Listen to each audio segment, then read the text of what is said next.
আপনি ভারতের কাছে দস্তখত দিয়ে যদি এই দেশে আসেন, তাহলে আপনার মৃত্যুর সন্নিকটে। আপনার বাবা রক্তের সাথে তাহলে আপনি বেইমানি করতেছেন, আপনার মায়ের রক্তের সাথে আপনি বেইমানি করতেছেন। আপনার বাবা তালপট্টি দ্বীপ দেয়নি বলে শেখ হাসিনাকে এখানে ঢুকানোর 17 দিনের মাথায় আপনার বাবাকে হত্যা করা হয়েছে। আপনার বাবা পানি চুক্তির আন্ডারে ফারাক্কাকে বলছিল উড়িয়ে দিবে। আপনার মা এই পানির দাবিতে ইউএন পর্যন্ত গেছিল, সেজন্য আপনার মাকে কিন্তু ক্ষমতা থেকে কিভাবে চলে গেছে। আর আমার ধারণা আপনার মাজার ব্যথা এখনো যায়নি। যদি মাজার ব্যথা এখন অনুভব করে থাকেন, বিশ্বাস করেন না ইন্ডিয়াকে, বিশ্বাস করছেন তো মরছেন।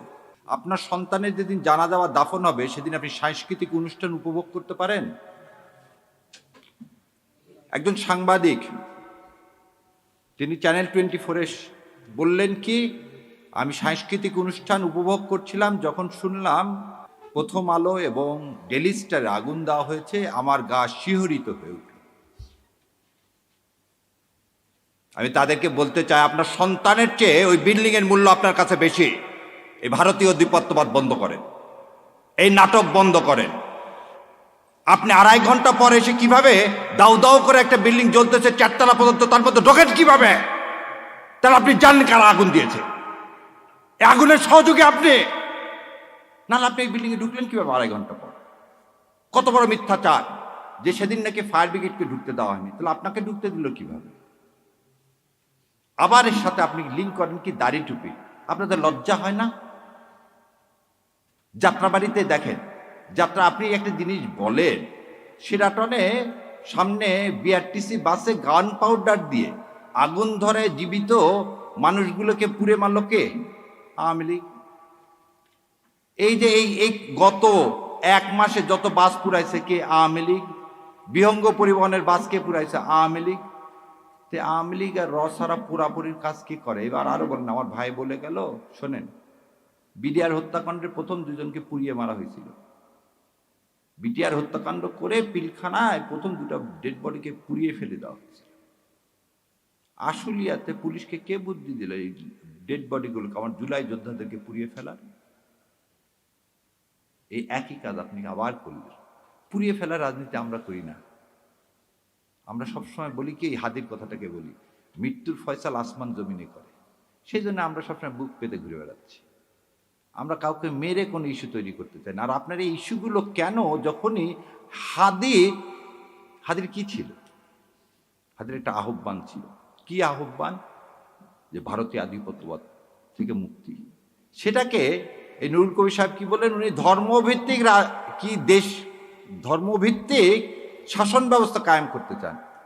এটা তো আমার কর্তব্য, এই দেশ ইসলাম কায়েম করা। 90% দেশের যেখানে মুসলমান, সেই দেশে আপনার কিভাবে এইভাবে সাহস হয় বলার?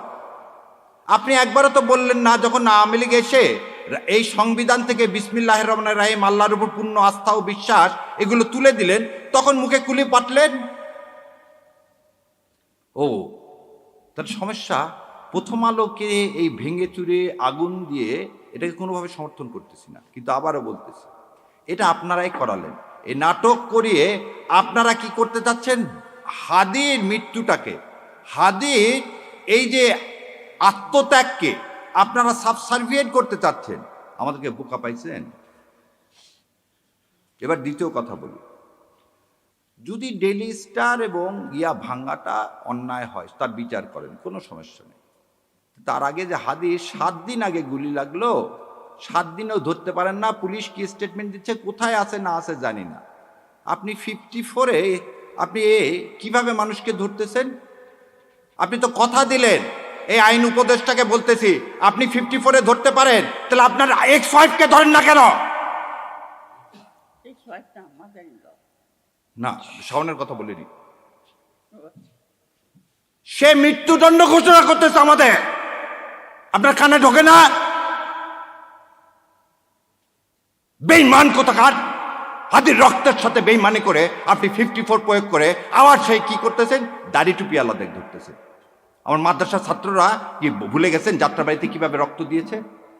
এই রক্তের উপর বেঈমানি করতে আপনার লজ্জা লাগে না? লজ্জা লাগে না আপনার? এবার আসেন, ধরে নিলাম তর্কের খাতিরে যে বাংলা এডিশনের প্রতিষ্ঠাতাকে, ইলিয়াস ভাই ধরে নিলাম তিনি প্রভোকেট করছেন, তিনি করার জন্য এই বিল্ডিং ভেঙে দিছে কেউ, খুব ভালো কথা। তার জন্য ইলিয়াস ভাই কি করছেন, পার্সোনাল ফেসবুক বন্ধ করে দিয়েছেন। ইলিয়াস ভাইয়ের বিরুদ্ধে আপনি ইয়া দেন, বাংলা এডিশন ইলিয়াস কি পরিচালনা করে, সেজন্য বাংলা এডিশন বন্ধ করবেন? তাহলে এবারে বলেন আপনি, যে চ্যানেল 24-এর মালিক এই হামিম গ্রুপের, সে বলল প্রথমত হাসিনাকে চায়, দ্বিতীয়ত হাসিনাকে চায়, শেষ পর্যন্ত হাসিনাকে চায়, তখন কানের মধ্যে জানি এই কথাগুলো বাটপারগুলো জাতির সাথে বেইমানি করেন। মজা দেখতে আসছেন না? আর কত রক্ত চান? লজ্জা লাগে না নিজের সন্তানদের এইভাবে বিলীন করে দিতে, দেশের সার্বভৌমত্ব বিলীন করে দিতে? তাহলে যখন যমুনা টিভিতে আমি প্রতিবাদ করলাম তখন খুব গায়ে লেগে গেল না, ফসকে লেগে গেল না? যমুনা টিভির মালিককে এখন এত কিছু করতে পারেন 54-এ, জাতীয় পার্টিকে নিষিদ্ধ করতে পারেন না। যে জাতীয় পার্টি গত 3 বার এই আওয়ামী লীগ এই ভারতীয় আধিপত্যবাদকে সমর্থন করছেন, কিভাবে দেখেন? তার চেয়ারম্যান ইন্ডিয়া থেকে এসে বলে কি ইন্ডিয়ার অনুমতি ছাড়া আমি কিছু বলতে পারবো না। ভুলে গেছেন আপনারা? এই হচ্ছে স্বাধীন নাগরিক, এই হচ্ছে স্বাধীন দেশ। আজকে বাংলাদেশের হাই কমিশন শিলিগুড়িতে আক্রান্ত, কলকাতায় আক্রান্ত, দিল্লিতে আক্রান্ত, বোম্বেতে আক্রান্ত। কোথায় আপনারা সাংবাদিকরা তো এই আক্রান্তের বিরুদ্ধে সম্মেলন ডাকতেছেন না? আজ আমার দেশ, আমার সার্বভৌমত্ব আক্রান্ত কার দ্বারা?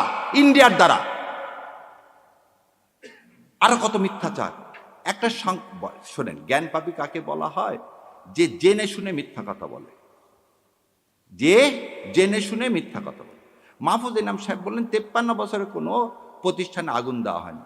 তাহলে উনি অন্ধ, নাহলে ওনার চশমা ছিল না যেদিন নয়া দিগন্তে আগুন দিচ্ছে 12 বছর আগে।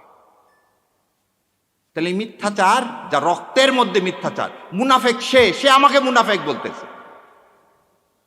এটা তো আপনাকে অ্যাডমিটেড প্রমাণ দেখালাম, হঠাৎ করে আপনাদের এত মাথার ব্যথা হলো কেন? জামাত ইসলাম ক্ষমতা আসবে কি আসবে না, ক্ষমতা যাওয়ার মালিক হচ্ছে আল্লাহ। তা আপনারা ক্ষমতা বলতেছেন, বিএনপি চলে আসছে।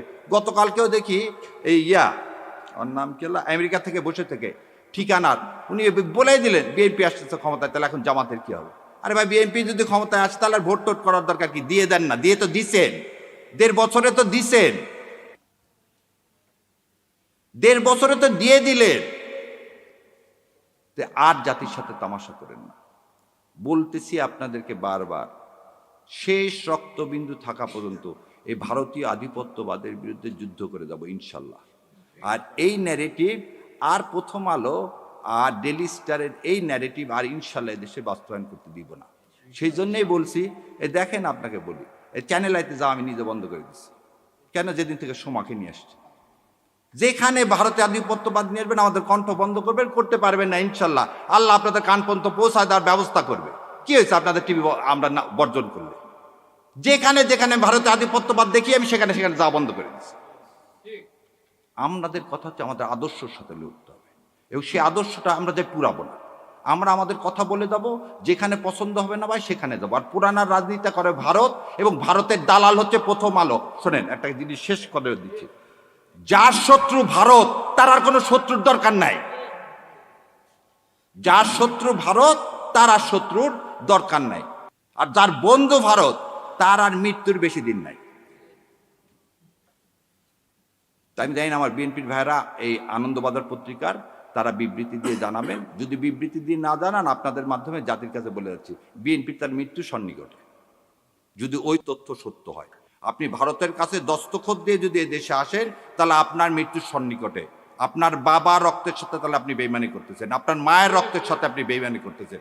আপনার বাবা তালপট্টি দ্বীপ দেয়নি বলে শেখ হাসিনাকে এখানে ঢুকানোর 17 দিনের মাথায় আপনার বাবাকে হত্যা করা হয়েছে। আপনার বাবা পানি চুক্তির আন্ডারে ফারাক্কাকে বলছিল উড়িয়ে দিবে। আপনার মা এই পানির দাবিতে ইউএন পর্যন্ত গেছিল। সেজন্য আপনার মাকে কিন্তু ক্ষমতা থেকে কিভাবে চলে গেছে। আর আমার ধারণা আপনার মাজার ব্যথা এখনো যায়নি। যদি মাজার ব্যথা এখন অনুভব করে থাকেন, বিশ্বাস করেন না ইন্ডিয়াকে, বিশ্বাস করছেন তো মরছেন।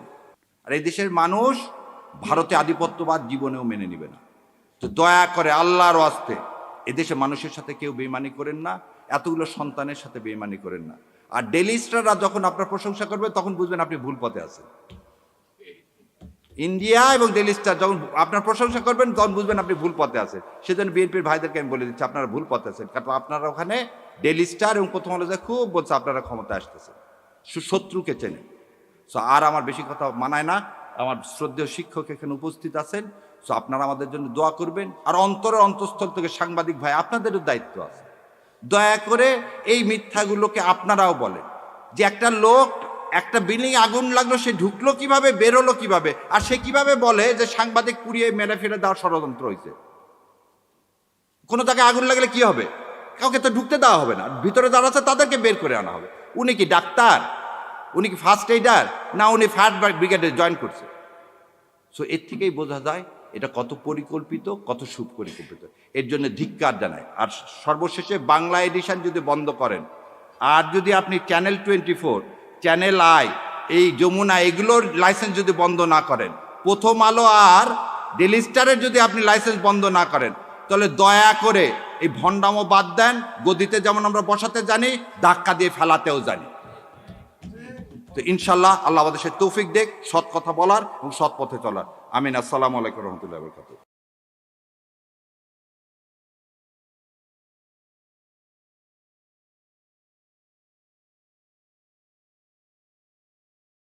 আপনি ভারতের কাছে দস্তখত দিয়ে যদি এই দেশে আসেন, তাহলে আপনার মৃত্যুর সন্নিকটে। আপনার বাবা রক্তের সাথে তাহলে আপনি বেইমানি করতেছেন, আপনার মায়ের রক্তের সাথে আপনি বেইমানি করতেছেন। আপনার বাবা তালপট্টি দ্বীপ দেয়নি বলে শেখ হাসিনাকে এখানে ঢুকানোর 17 দিনের মাথায় আপনার বাবাকে হত্যা করা হয়েছে। আপনার বাবা পানি চুক্তির আন্ডারে ফারাক্কাকে বলছিল উড়িয়ে দিবে। আপনার মা এই পানির দাবিতে ইউএন পর্যন্ত গেছিল। সেজন্য আপনার মাকে কিন্তু ক্ষমতা থেকে কিভাবে চলে গেছে। আর আমার ধারণা আপনার মাজার ব্যথা এখনো যায়নি। যদি মাজার ব্যথা এখন অনুভব করে থাকেন, বিশ্বাস করেন না ইন্ডিয়াকে, বিশ্বাস করছেন তো মরছেন। আপনার সন্তানের যেদিন জানাজা বা দাফন হবে, সেদিন আপনি সাংস্কৃতিক অনুষ্ঠান উপভোগ করতে পারেন? একজন সাংবাদিক তিনি চ্যানেল 24-এ বললেন কি, আমি সাংস্কৃতিক অনুষ্ঠান উপভোগ করছিলাম, যখন শুনলাম প্রথম আলো এবং ডেইলি স্টারে আগুন দেওয়া হয়েছে, আমার গা শিহরিত হয়ে উঠল। আমি তাদেরকে বলতে চাই, আপনার সন্তানের চেয়ে ওই বিল্ডিং এর মূল্য আপনার কাছে বেশি। এই ভারতীয় আধিপত্যবাদ বন্ধ করেন, এই নাটক বন্ধ করেন। আপনি 2.5 ঘন্টা পরে এসে কিভাবে দাউ দাউ করে একটা বিল্ডিং জ্বলতেছে 4 তলা পর্যন্ত, তার মধ্যে ঢোকেন কিভাবে? তাহলে আপনি জানেন কারা আগুন দিয়েছে? এই আগুনের সহযোগী আপনি। নাহলে আপনি এই বিল্ডিং এ ঢুকলেন কিভাবে 2.5 ঘন্টা পর? কত বড় মিথ্যাচার যে সেদিন নাকি ফায়ার ব্রিগেডকে ঢুকতে দেওয়া হয়নি, তাহলে আপনাকে ঢুকতে দিল কিভাবে? আবার এর সাথে আপনি লিঙ্ক করেন কি দাড়ি টুপি। আপনাদের লজ্জা হয় না? যাত্রাবাড়িতে দেখেন, যাত্রা আপনি একটা জিনিস বলেন, সেরাটনে সামনে বিআরটিসি বাসে গান পাউডার দিয়ে আগুন ধরে জীবিত মানুষগুলোকে পুড়ে মারল কে? আওয়ামী লীগ। এই যে এই গত 1 মাসে যত বাস পুরাইছে কে? আওয়ামী লীগ। বিহঙ্গ পরিবহনের বাস কে পুরাইছে? আওয়ামী লীগ। আওয়ামী লীগ আর রসারা পুরাপুরির কাজ কি করে? এবার আরো বলেন। আমার ভাই বলে গেল, শোনেন, বিডিআর হত্যাকাণ্ডের প্রথম 2 জনকে পুড়িয়ে মারা হয়েছিল। বিটিআর হত্যাকাণ্ড করে পিলখানায় প্রথম 2টা ডেড বডিকে পুড়িয়ে ফেলে দেওয়া হয়েছে। আশুলিয়াতে পুলিশকে কে বুদ্ধি দিল এই ডেড বডিগুলোকে, আমার জুলাই যোদ্ধাদেরকে পুড়িয়ে ফেলার? এই একই কাজ আপনি আবার করলেন। পুড়িয়ে ফেলার রাজনীতি আমরা করি না। আমরা সবসময় বলি কি, এই হাদির কথাটাকে বলি, মৃত্যুর ফয়সাল আসমান জমিনে করে। সেই জন্য আমরা সবসময় বুক পেতে ঘুরে বেড়াচ্ছি। আমরা কাউকে মেরে কোনো ইস্যু তৈরি করতে চাই না। আর আপনার এই ইস্যুগুলো কেন? যখনই হাদির কি ছিল? হাদির একটা আহ্বান ছিল। কি আহ্বান? যে ভারতীয় আধিপত্যবাদ থেকে মুক্তি। সেটাকে এই নুরুল কবির সাহেব কি বলেন, উনি ধর্মভিত্তিক কি দেশ, ধর্মভিত্তিক শাসন ব্যবস্থা কায়েম করতে চান। এটা তো আমার কর্তব্য, এই দেশ ইসলাম কায়েম করা। 90% দেশের যেখানে মুসলমান, সেই দেশে আপনার কিভাবে এইভাবে সাহস হয় বলা? আপনি একবারও তো বললেন না, যখন আওয়ামী লীগ এসে এই সংবিধান থেকে বিসমিল্লাহির রহমানির রহিম, আল্লাহর উপর পূর্ণ আস্থা ও বিশ্বাস, এগুলো তুলে দিলেন, তখন মুখে কুলি পাটলেন। ও তার সমস্যা প্রথম আলোকে এই ভেঙে চুরে আগুন দিয়ে এটাকে কোনোভাবে সমর্থন করতেছি না, কিন্তু আবারও বলতেছি এটা আপনারাই করালেন। এই নাটক করিয়ে আপনারা কি করতে চাচ্ছেন?